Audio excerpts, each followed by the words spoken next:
On n'a pas respecté ton mode de fonctionnement préférentiel.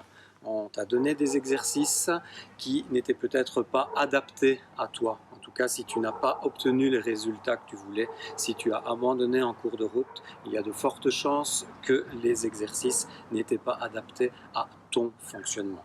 Si je prends un exemple, je vais te demander de croiser les bras. On va remarquer que tout le monde vient mettre un bras au-dessus de l'autre. Dans mon cas, j'ai le bras gauche qui vient au-dessus du bras droit.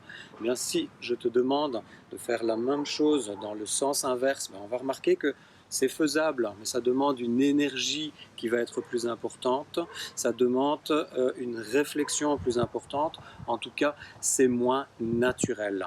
Et c'est vraiment cette notion de naturel qui va être très importante dans les exercices qu'on doit te proposer pour que tu puisses atteindre tes objectifs. Le manque de synergie. Tu te retrouves fréquemment à aller voir différents thérapeutes, différents praticiens et tu as une perte d'information entre ces différents thérapeutes. Un thérapeute fait quelque chose de correct de son côté, un autre fait quelque chose de correct de son côté également.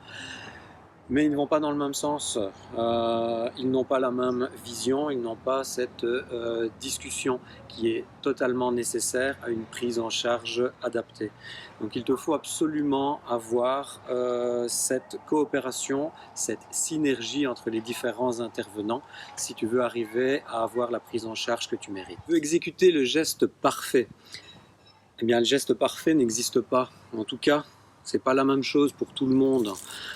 On ne peut pas effectuer tous un geste, effectuer tous un exercice de la même manière. On doit absolument avoir une individualisation de l'exercice, une individualisation de la gestuelle.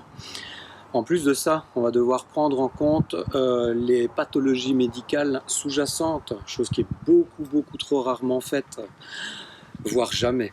On va absolument devoir tenir en compte celui qui a par exemple une arthrose de la partie interne du genou. On va lui donner des gestuels, on va lui donner des exercices qui vont tenir compte de cette problématique. C'est primordial. Sinon, on se retrouve avec des coachs qui vont donner des exercices. L'exercice peut être intéressant, mais l'exercice ne va faire qu'amplifier une pathologie sous-jacente. Et donc, sur le long terme, c'est totalement délétère et c'est totalement intenable. Donc, il faut absolument éviter de commettre ces erreurs.